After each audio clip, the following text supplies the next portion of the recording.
भक्ति भारत में आपका स्वागत है। अगर आपको वीडियो पसंद आए तो इसे लाइक करें, शेयर करें और ऐसे और भी भक्ति वीडियो देखने के लिए सब्सक्राइब करें। पुणे के पास एक गांव है। उस गांव का नाम था पुरंदरपुर। पुरंदरपुर में एक ब्राह्मण रहते थे। उच्च वशिष्ठ कुल में ब्राह्मण का जन्म हुआ था। तो ब्राह्मण शिखा सूत्र भी रखते थे, तिलक भी लगाते थे, लेकिन ब्राह्मणों जैसा स्वभाव ही नहीं था, केवल स्वरूप था।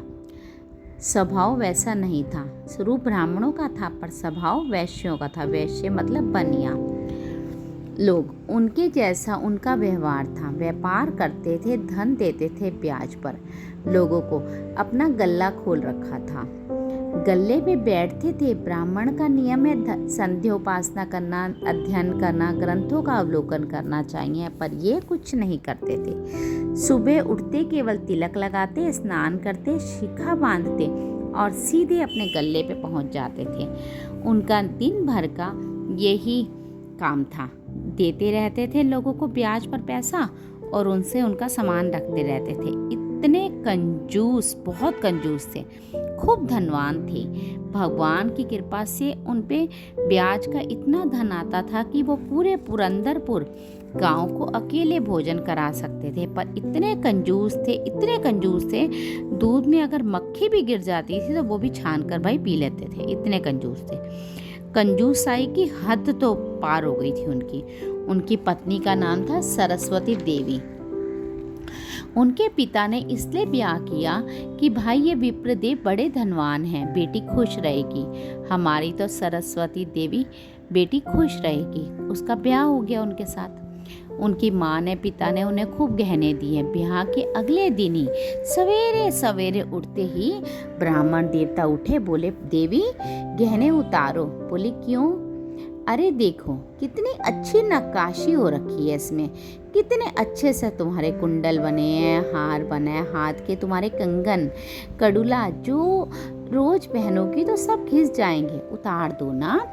तब पत्नी ने भारी भारी सब उतार दिए भाई, हार, कंगन, गले का मंगलसूत्र रहने दिया। लेकिन ब्राह्मण देवता जो थे उन्हें वो भी अच्छे नहीं लग रहे थे। रोज अपनी पत्नी को टोकते, क्यों इनको पहनती हो, इनको दे दो, अंदर तिजोरी में रख देता हूँ। पत्नी कहती मैं तो सौभाग्यवती हूँ, ये पहनने का मुझे अधिकार है। महाराज कहते कहते 6 महीने हो गए, रोज टोकते। अब तो ये तक स्थिति आ गई कि पत्नी के हाथ का भोजन ही ना करते। रोटी बनाती, मुझे नहीं पाना, दुकान के लड़के से जा अपने घर से खाना बनवा ला बोल देते। भावना उनकी ऐसी थी, एक तो कि पत्नी से नाराजगी दिखा रहे थे, दूसरा ये था बढ़िया है घर का आटा बचेगा। इतने कंजूस थे। पत्नी बोली क्या करूं? रात में बोली आप कैसे मानोगे? बोले ये उतार दो, जितने गहने पहन रखे हैं उतार दो। उसने हाथ के कड़ूला भी उतार दिए, कान के झुमके भी उतार दी, गले का मंगलसूत्र भी उतार दिया। सब बिल्कुल कोरी हो गई बेचारी। बस नाक की एक कील पहन रखी थी बेचारी ने। बोली एक तो रहने दीजिए, कुछ तो पता चले कि मैं सौभाग्यवती हूँ। भाई एक पतली सी कील थी नाक में, उसके लिए भी बोले रात को तो उतार दिया करो इसको। इतने कंजूस थे, सब उतार दिया पत्नी बेचारी। साड़ी में माथे पर एक बिंदी, सिंदूर लगाकर घूमती रहती थी, बस एक पतली सी कील पहनकर नाक में। ब्याह वगैरह में भी बिल्कुल नहीं जाते थे। एक दिन पहले ही लोगों को कह देते थे, सबको अपने आप को ये दिखाते थे कि मेरे को बहुत बुखार हो रहा है, ऐसा बोल देते थे, क्योंकि गहने निकाल कर देने पड़ेंगे, पहन कर जाएगी। इतने कंजूस जो मतलब संसार में अति होती है ना कंजूसता की, उसको भी पार कर रखा था उन्होंने। ठाकुर जी बोले ये ब्राह्मण देवता बड़ा अच्छा लग रहा है हमको। बोले इतना कंजूस तो हमने कभी भी नहीं देखा, बहुत भयंकर कंजूस है। ठाकुर जी ने मन में सोचा। ठाकुर जी का मन आ गया उस पर। अच्छा, तो पत्नी भी सरस्वती देवी तो बड़ी भक्ता थी। वो तो नाम जप भी करती थी, दर्शन करने के लिए भी जाती थी, लेकिन ये नहीं जाते थे उसके साथ। तभी ठाकुर जी का मन आ गया, इसको देखूं मैं एक बार। श्री विट्ठलनाथ भगवान एक दीनहीन सा ब्राह्मण का रूप धारण किए हुए फटी सी धोती पहने, कुचैले मैले से कुर्ता पहने, पुराना काला सा जनेऊ धारण किए हुए महाराज जी तिलक सा लगाकर बिल्कुल दीनहीन सी झुर्रियां पड़ रही मंडल पर, और ऐसे हाथ जोड़ते भय इनकी दुकान पर पहुंच गए। रूप रंग देखकर ही ब्राह्मण देवता समझ गए, अरे ये और आ गए, कुछ देना वेना तो कुछ है नहीं, मांगेगा और। कहो तन पे नहीं लगता, चल दिए कलकत्ता, क्या करने आए हो? ठाकुर जी बोले, बहुत गरीब ब्राह्मण हूँ, मेरी बेटी का ब्याह होने वाला है, अपनी पुत्री का ब्याह करना है मुझे, और ब्याह के लिए थोड़ी व्यवस्था चाहिए धन की, और आप बहुत बड़े धनवान सेठ लग रहे हैं, कृपा कर दीजिए ना, कुछ दे दीजिए मुझको, मैं अपनी बेटी का ब्याह कर दूंगा, ठीक हो जाएगा, या तो धन दे दीजिए नहीं तो कुछ सामग्री दे दीजिए, मैं उसी से कुछ ना कुछ व्यवस्था कर लूँगा। ये तो ब्राह्मण थे ना, ये जबरदस्ती रफू की धोती पहनकर आते थे, फटी पुरानी सी, और पहनकर कोई कुर्ता सा फटा सा पहनकर आ जाते थे कि अगर कोई मांगने वाला आ जाए तो उसको दिखा दूं, देखो मेरे तो खुद कुर्ता पजामा सब धोती सब फटे हुए हैं, तुमको कहाँ से दूं। ठाकुर जी को दिखाने लगे, मेरी धोती यहाँ से उधड़ी हुई है, मेरा कुर्ता देखो यहाँ से फटा हुआ है, कैसे तुमको दे दूँ, मैं तो खुद अपने लिए नहीं खरीद पा रहा, तुमको कहाँ से दूँ भाई, ये सब तो बाहर का दिखावा है, मेरे पास पैसा वैसा कुछ नहीं है, मेरे पास दूसरों का धन ले रखा है मैंने भैया चलते बनो, कहीं और जाओ, किसी और से मांगो, भगवान करे तुम्हारी बेटी का ब्याह हो जाए, अच्छे से ब्याह हो जाए, तो या तो मुझे कुछ धन दीजिए, नहीं तो मैं यहीं बैठा रहूँगा। उन्होंने ठाकुर जी ने कहा उसको, ठाकुर जी भी जिद्दी थे, अपनी जिद पर आ जाए तो उन्हें कोई हटा नहीं सकता। ठाकुर जी बोले, मुझे धन दो मुझे, ऐसे तो नहीं जाऊँगा, कुछ तो लेके जाऊँगा, मेरी बेटी का ब्याह है। अंत में हार करके ब्राह्मण बोला, मैं ऐसे नहीं देता हूँ, कुछ लाओ मेरे पास, गिरवी रखो मेरे पास, पैसा ले जाओ, और जो पैसा लाओगे, जब पैसा लाओगे तो अपना सामान छुड़वा के मुझसे ले जाना, मैं गिरवी रखता हूँ सामान और उसके बदले पैसा देता हूँ, अपना सामान ले जाना जब तुम्हारे पास पैसा होगा। ठाकुर जी बोले, मुझ पे तो कुछ भी नहीं है, मुझसे कुछ काम करा लीजिए दुकान में, मैं यह कर दूंगा, आपकी मतलब साफ सफाई वगैरह दुकान पे कर दूंगा, इतना कर सकता हूँ, उसके बदले कुछ पैसे दे दो मुझे। बोले, ऐसा नहीं हो सकता, यहाँ सब है मेरे पास नौकर चाकर। तब वो चला गया और रोता रोता उसके ब्राह्मण के घर पर ही पहुँच गया। इतना रोया कि सरस्वती देवी जी बाहर आई भीतर से। अरे ब्राह्मण देवता, क्यों रो रहे हो? छोटी सी मेरी लाडली बड़ी हो गई है, उसके ब्याह के लिए वर ढूंढ रहा था बहुत दिनों से, बहुत मुश्किल से एक लड़का मिला है, बहुत जगह ठोकरें खाकर मांगा लेकिन किसी ने कुछ नहीं दिया, तुम्हारे द्वार पर आया हूँ, यहाँ भी नहीं मिला तो बेटी को क्या मुँह दिखाऊंगा, यही प्राण त्याग दूंगा मैं तो अपने, जहर भी लिए जेब में घूम रहा हूँ। सरस्वती देवी जी बहुत बेचारी भावुक हो गई। भक्तों का तो स्वभाव ही होता है दूसरों की पीड़ा को देखकर रह नहीं सकते, तब समझो वो भक्त हैं जो दूसरे की पीड़ा को देख ना सकें। बिल्कुल बेचारी परेशान सी हो गई, रोने लगी। बोले, ब्राह्मण देवता, मुझसे अगर सामर्थ्य होती तो मैं आपको घर ही दे देती। ब्राह्मण देवता, क्या करूं, मेरे पति देव ने इतने प्रतिबंध लगा रखे हैं मुझ पर, मैं स्वयं ऐसे रह आपको क्या दे सकती हूँ। तब वो बोला, ठाकुर जी बोले, हाय राम, अब तो जहर ही खाना पड़ेगा, निकालूं अब। सरस्वती देवी बोली, रुकिए, भगवान चरण पकड़ती हूँ आपके, मेरे पास एक ही वस्तु है जो है नाक की कील, में उतार कर देती हूँ। आप कल बोली, ये ली, ये स्वर्ण की है, इसे ले जाकर बेच दीजिए, जो धन आपको मिलेगा आप कुछ थोड़ी तो व्यवस्था हो जाएगी आपकी। ठाकुर जी बोले, जहर भी कहीं गिर गया था, बढ़िया है जो तुमने ये कील ही अब मुझे दे दी, कुछ कर लूँगा।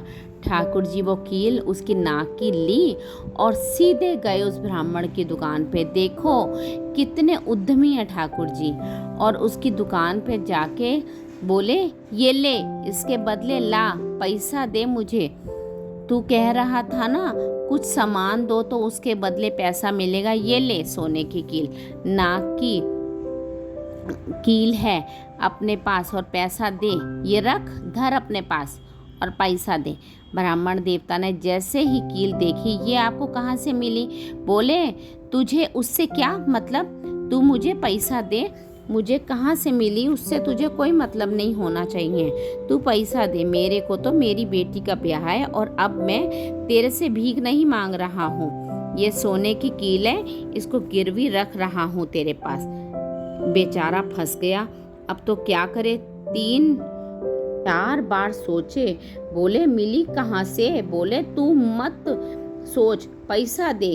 कील उसने तिजोरी में रखी और उसको ताला लगा दिया और उसको जो धन होता था उसके हिसाब से उसको दिया और ठाकुर जी ने जेब में धरी पैसे की पोटली और निकल गए वहां से। ब्राह्मण ने अपनी भुजा ऊपर करी, बोला इसको तो आज बताता हूँ, बड़ी धनवान वो बन रही है, दानवीर बन रही है। अपने मन में मैंने इसको बोला था एक कील पहन रखा है, वो बहुत अच्छी कृपा है मुझ पर ठाकुर जी की, जो इसके सारे गहने उतरवा कर मैंने तिजोरी में रख दिए थे, नहीं तो ये तो सभी दान कर देती। एक कील छोड़ी थी वो भी दान कर दी किसी को। पहुंच गए। अब वहां वो ब्राह्मण जा ही रहा था अपने घर, उससे पहले दुकान का जो मुनीम था वो बेचारा सरस्वती देवी को बहुत मानता था, कभी कभी सहायता कर देती होगी उसकी। वो ब्राह्मण देवता से पहले ही दौड़ कर गया और जाके बोला, मैया बचो, आपने कोई कील दी थी किसी को? बोली हाँ दी तो थी एक ब्राह्मण देवता को, उनकी व्यवस्था के लिए उन्होंने जाकर आपके पति को ही दे दी और बदले में पैसे ले गया। सरस्वती देवी ने लगी, हाय नाथ, अब नहीं बचूंगी, अब नहीं बचूंगी, वो तो बहुत डांटेंगे।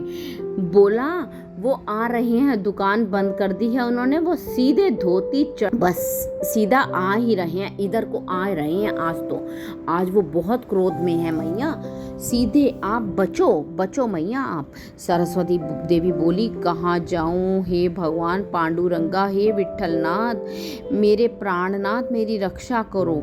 ये कैसा मेरे जीवन में नियम आपने बना? आप पहली बार तो कुछ दान दिया है प्रभु आज मैंने, वो भी एक ब्राह्मण बेचारा अपनी हत्या करने लगा था, इसलिए मुझे देना पड़ा। मेरे पति को रोको। लेकिन इतनी डरती थी अपने पति से, इतनी व्याकुल हो गई, तुरंत विष ले लिया। बोली उनका क्रोध मैं सहन नहीं कर पाऊंगी, उनकी डांट नहीं सह सकती, इससे अच्छा तो है मैं प्राण त्याग दूं अपने। सामने पांडुरंगा की तस्वीर को देख नेत्र सजल हो गए बेचारी के। हाथ में विष का प्याला ले मुंह को लगाने लगी कि ऊपर से वो नाक की कील आ गिरी उस पात्र में। गिरी ही थी जैसे खन्न की आवाज हुई। नेत्र खोलकर भीतर हाथ डाल के उस पात्र में उसने देखा तो हाथ में नाक की कील आ गई। कील उसने हाथ में ली, वैसे ब्राह्मण का प्रवेश हुआ। प्रवेश होते ही उसने कहा, कहाँ है वो, कहाँ है वो? कुछ साधन हो सकता है, इसको बताता हूँ आज। पत्नी सामने खड़ी थी। बोली कहिए। बोला आज कुछ कहूँगा नहीं, कुछ करूँगा। तू बता तेने दान कैसे दिया? मुझसे बिना पूछे बोली, क्या दान दिया? बोले तेरे नाक की कील कहाँ है, दिखा। पत्नी ने हाथ दिखा दिया आगे, तो उसके हाथ में थी। कहाँ से आई? बोली ये रही, कहीं नहीं गई थी, ये तो मेरे पास बहुत दिन से पहन रखी थी, गंदी हो गई थी तो थोड़े से साफ करने के लिए उतारी थी। ऐसा हो ही नहीं सकता, मैंने इसके बदले मूल्य दिया है एक ब्राह्मण को, ये मेरे गले में होनी चाहिए, वहीं है चाबी मेरे पास है, तू रुक, मैं अभी जाता हूँ। और कील अपने साथ ही लेकर गया। तिजोरी खोली, कील वहाँ थी नहीं, वो हाथ में थी ब्राह्मण के। ब्राह्मण ने मन में सोचा कि मैं कोई सपना तो नहीं देख रहा, ये कुछ और है। दौड़कर घर आ गया। बोला मुझे सच बताओ। तो क्या? पत्नी बोली सच बताती हूँ। बोलती है हाँ। दी थी उस ब्राह्मण को। बोले तो ब्राह्मण वो वही था जो एक धोती सी मतलब उधरी सी हुई थी? बोली हाँ वही था, मेरे पास आया था। ये ऐसा कैसे हो सकता है, मैंने तो अपनी तिजोरी में रखी थी। बोली ऐसे ऐसे बताती है कि मैं आपके क्रोध से डर गई थी, तो मैं जैसे ही विष पीने लगी पांडुरंगा की तस्वीर के सामने, तो ऊपर से आके ये नाक की कील मेरे पात्र में गिर गई। वो और कोई नहीं, वो पांडुरंगा ही थे जो हमारे पास आए थे। ब्राह्मण और कोई नहीं, साक्षात पांडुरंगा ही आए थे हमारे पास, ही सारी लीला कर गए। मैंने जीवन भर विचार किया, यज्ञ करने के लिए, कर्म करने चाहे, पर मुझे कुछ भी करने की अनुमति नहीं दी। दुनिया के लोग कमाते हैं, दान करते हैं, पर हम कितने भाग्यशाली हैं कि पांडुरंगा स्वयं आए, हमारे कमाए हुए धन को ब्राह्मण के रूप में स्वयं दान कर हम अपने हाथ में लेकर हम पर कृपा की। ने सोचा, मैं जीवन भर कितने बुरे कार्य करता रहा, एक भी कार्य ऐसा नहीं किया जिससे ठाकुर जी मुझ पर प्रसन्न हो। फिर भी ठाकुर जी ने मुझे दर्शन दिए।